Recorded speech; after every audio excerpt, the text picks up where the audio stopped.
Hi, it's time for another verb of the day. Today's verb is elbow. Let's take a look at some of the definitions or ways that we use this verb. The first way you're likely to hear the word elbow used as a verb is to mean to strike someone with one's elbow, right? So this is the part of the body we're talking about, right? And making some kind of motion there to make contact with another person or object. A second way you might hear elbow used as a verb is to mean to find or pursue success, and you're doing so using some aggressive actions. So the second definition, this is not like a literal. We say it's a bit figurative, but again, that idea of it being a rather aggressive move. You should know that elbow is a regular verb. To make the progressive tense, all you're going to do is add ing to form elbowing. The past tense and participle forms of this verb are made by adding ed.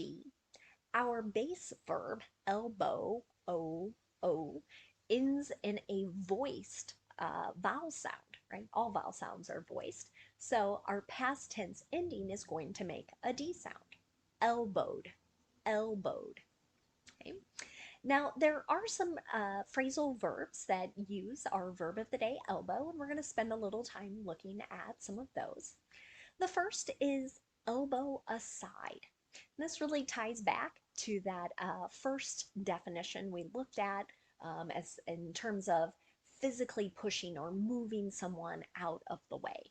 We might be doing it with, again, this part of our body, but sometimes this gets used with any sort of push. An example of this might be other shoppers elbowed him aside as they tried to get to the special deals.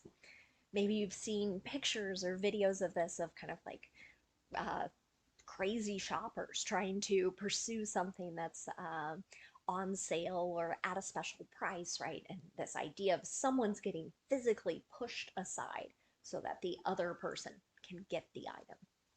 Another phrasal verb you might hear is elbow out. Okay, this is a little different. This is used to mean that someone or something is forcing or pressuring another person to leave a particular job, an office, or some sort of position. An example of this might be, the company can't elbow me out. So again, this idea, it's not fire, right? So they're not telling someone they have to leave, but they might be doing or saying things that creates this idea that like you need to go. Um, and it might, again, be done in an attempt to avoid having to fire someone.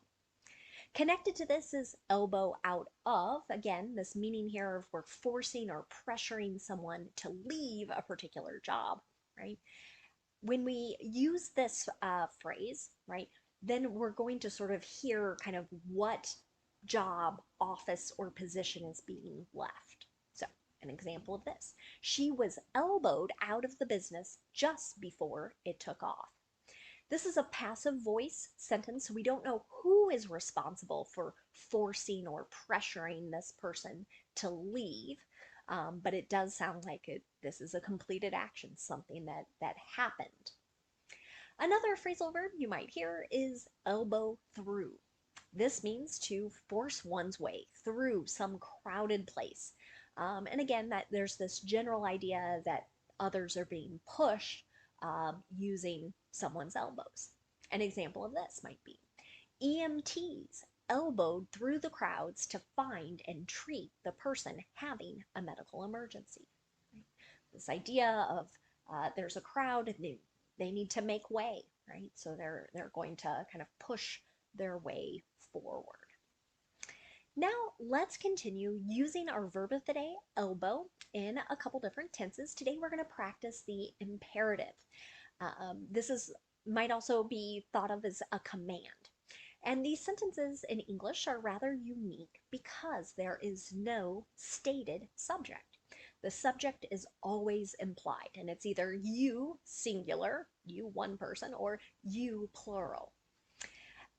If I want to make an affirmative sentence where I'm telling someone else to do something, right, I'm just going to start that sentence with the base verb, right? I could say, elbow your way into the audition.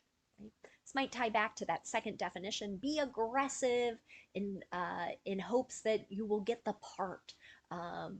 So here, um, sometimes the imperative sentences can sound a bit strong, maybe even a bit rude to some people. We could always soften those things by adding the word please either at the beginning or the end of the sentence, but we don't need it in both places. You could do that here, but maybe someone really is encouraging someone else to be aggressive, so you might not want to soften it at all. If you want to make a negative imperative sentence, so here we're telling someone not to do a particular action, we can use do not in the base verb or don't in the base verb. So imagine a parent saying to one child, don't elbow your brother, right? Don't hit your brother using your elbow, right? And again, we could soften this by saying, please don't elbow your brother, or don't elbow your brother, please. But most parents are going to want to sound a bit more firm, right? I'm not asking you, please do this. I'm telling you, don't do this. Now, you'll notice there, I don't have a yes or no question example because that doesn't exist with the imperative. These are just commands where we're telling someone either to do or not to do a particular action. The second verb tense we're going to look at is the present perfect. We use this verb tense to either describe an action that started in the past and continues into the present, or an action that occurred at some unknown point in the past. Right? We sometimes call that the indefinite past tense. To make the present perfect in the affirmative, I need two parts. I'm going to use have or has, depending on what my subject is, and then I'm going to use the participle form of the verb. Here, because elbow is a regular verb, our participle is the same as the past tense. Let's take a look at our affirmative example. The Omicron and Delta variants have elbowed aside every other variant. I saw this sentence recently as I was, again, kind of keeping myself up to date on everything related to COVID-19. And again, this idea of, again, this isn't really a physical, right? These viruses don't have physical elbows, but this idea that they're so strong and aggressive, they pushed aside all the other variants. Now, if you want to make a negative present perfect sentence, just insert not after have or has. You might hear some people use contraction forms, hasn't or haven't, and then that participle form of the verb. An example of this, the official said he hasn't elbowed out his former colleagues.